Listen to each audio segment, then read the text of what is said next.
Hello friends, अगर आप भी इंग्लिश अच्छे से बोलना चाहते हो और अपनी इंग्लिश को इम्प्रूव करना चाहते हो तो इस वीडियो को एंड तक ज़रूर देखना, आपको बहुत कुछ सीखने को मिलेगा। सो फ्रेंड्स, बिना किसी देरी के शुरू करते हैं आज की अपनी इस बेहतरीन वीडियो को। तो यहाँ पर ये किससे कह रही है कि तुम यहाँ अपनी नहीं चला सकते।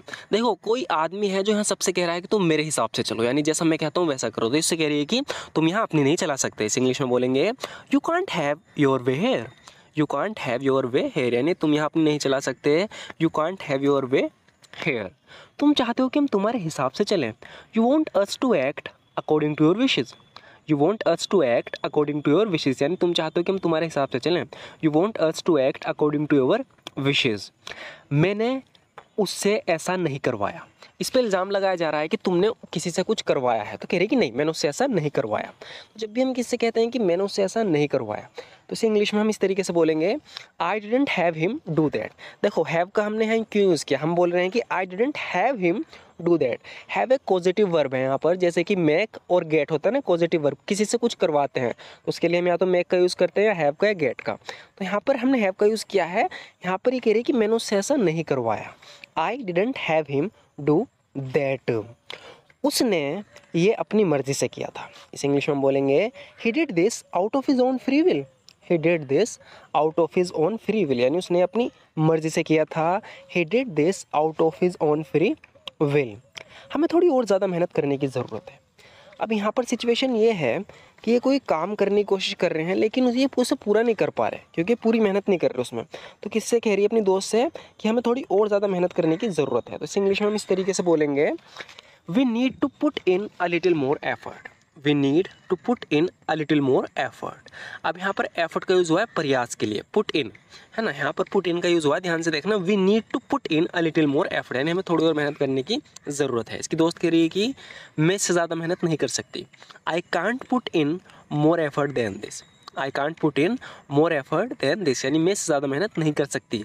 आई can't put in more effort than this. मैं तुम्हारी बात से सहमत हूँ। यहाँ पर ये किससे कह रहा है कि जो तुम्हारी ओपिनियन है वही मेरी ओपिनियन है, यानी मैं जो तुम कह रही हो मैं उससे सहमत हूँ, इसके कहने का मतलब है। तो इस इंग्लिश में कई तरीके से बोल सकते हैं, लेकिन सबसे बेस्ट तरीका हम कहेंगे I am of the same opinion as you.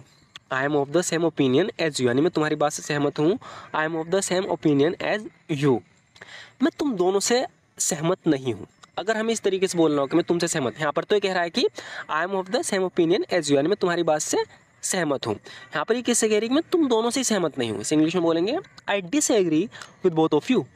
I disagree with both of you, यानी मैं तुम दोनों से सहमत नहीं हूँ। I disagree with both of you. मैंने भी अपनी ज़िंदगी के 5 साल दिए हैं इस काम को। किसी काम के बारे में बात चल रही है, कह रही है कि मैंने भी अपनी ज़िंदगी के 5 साल दिए हैं इस काम को। जब भी हमें इस तरीके से बोलना, हम बोलेंगे I to have invested 5 years of my life in to this, यानी मैंने इस काम में इन्वेस्ट किए अपने 5 साल। I to have invested 5 years of my life in to this. इससे पहले कि ये मामला और बिगड़ जाए, हमें इसका समाधान निकालना होगा। इस इंग्लिश में बोलेंगे we need to sort out this issue. We need to sort out. Sort out का मतलब होता है कि किसी चीज़ को सुलझाना। We need to sort out this issue, यानी हमें इस इशू को सुलझाना है बिफोर इट गेट्स वर्स, इससे पहले कि बहुत ज़्यादा बिगड़ जाए मामला, वर्स हो जाए, है ना। एक बैड होता है, बैड यहाँ पे वर्स, यानी बहुत बुरा हो जाए। We need to sort out this issue before it gets worse, यानी इससे पहले कि मामला बिगड़ जाए हमें इसे सॉर्ट आउट करना होगा। कैसे भी करके हमें इस मामले को आज ही सुलझाना होगा। इंग्लिश में बोलेंगे we have to settle this matter today by any means necessary. By any mean necessary, by any mean necessary का मतलब है कि कैसे भी करके। We have to settle this matter today, हमें आज ही इस मैटर को सुलझाना होगा। We have to settle this matter today by any means possible, कैसे भी करके हमें आज ही इस मैटर को सुलझाना होगा। आगे देखते हैं। यहाँ पर ये कह रही है कि चलो एक प्लान बनाते हैं। अब ये कह रही है कि इस मामले को सुलझाना है तो उसके लिए हमें एक प्लान बनाना पड़ेगा। तो जब भी हम कहते हैं कि एक प्लान बनाते हैं, इसके लिए हम बोलेंगे let's come up with a plan. Let's come up with a plan, यानी चलो एक प्लान बनाते हैं। कम अप का यूज़ होगा, let's come up with a plan. जैसे कि किसी के लिए हमने कोई प्लान बनाया, हम उससे बता रहे हैं कि ये प्लान मैंने बनाया, तो हम इस तरीके से कह सकते हैं कि I came up with this plan, यानी ये प्लान मैंने बनाया था। I came up with this plan. इसी तरीके से कह रही है कि चलो एक प्लान बनाते हैं, let's come up with a plan. जो हुआ था मैं उसे भूल चुका हूँ और तुम्हें भी भूल जाना चाहिए। इंग्लिश में बोलेंगे I have already forgotten what happened and you should forget it too.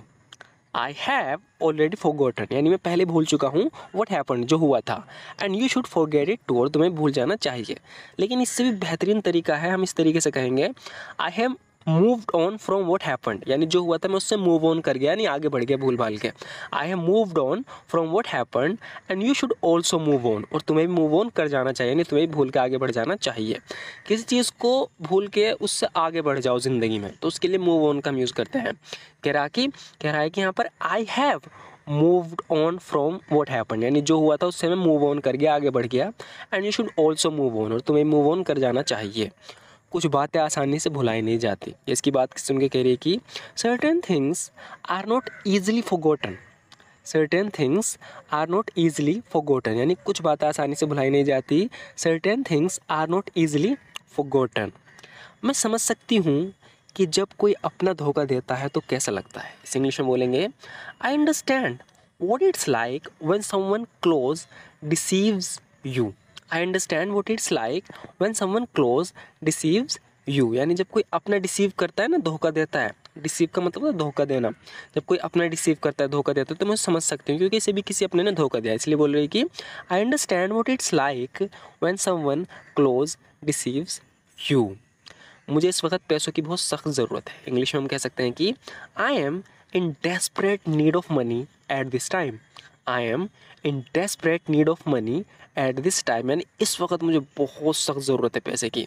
I am in desperate need of money at this time. मेरी आर्थिक स्थिति सही नहीं चल रही। इंग्लिश में बोलेंगे I am not doing well financially. आर्थिक स्थिति मतलब मेरे पास पैसा नहीं है, मुझे दिक्कत हो रही है बहुत ज़्यादा, इसलिए यहाँ पर ये कह रही है कि I M in desperate need of money at this time. मुझे इस वक्त पैसे की बहुत सख्त ज़रूरत है। I am not doing well financially. कह रही कि I am not doing well financially यानी मेरी आर्थिक स्थिति सही नहीं चल रही है।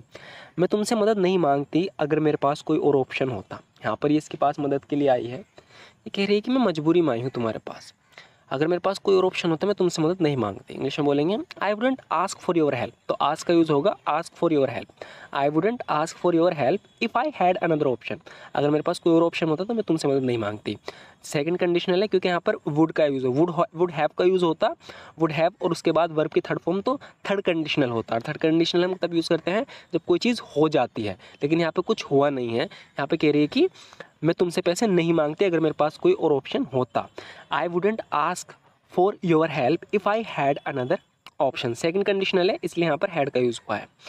मेरे भरोसे मत रहना, मैं तुम्हारी मदद नहीं कर सकती। इसकी दोस्त कह रही है कि don't rely on me I can't help you. Don't rely on me I can't help you यानी मेरे भरोसे मत रहना, मैं तुम्हारी मदद नहीं कर सकती। Don't rely on me I can't help you. So friends, आज की वीडियो में बस इतना ही। आपको वीडियो कैसी लगी ज़रूर बताना। वीडियो अच्छी लगी तो लाइक ज़रूर कर देना। पुरानी वीडियोस के कुछ सेंटेंस यहाँ पर रिपीट हुए हैं। रिपीट इसलिए हुए कि ताकि प्रैक्टिस होती रहे। देखो वीडियो यहाँ पर 1000 से ज़्यादा डल चुकी हैं, तो अगर हम उनकी प्रैक्टिस नहीं करेंगे तो कोई फ़ायदा नहीं है। अगर वे रिपीट नहीं होंगे, बार बार हम उन्हें नहीं सुनेंगे, तो इसलिए प्रैक्टिस भी बहुत ज़्यादा ज़रूरी है। कभी कभी पुरानी वीडियोज़ के सेंटेंस रिपीट करने पड़ जाते हैं। तो अगर आपको वीडियो अच्छी लगी तो लाइक ज़रूर कर देना। Thank you so much for watching this video friends.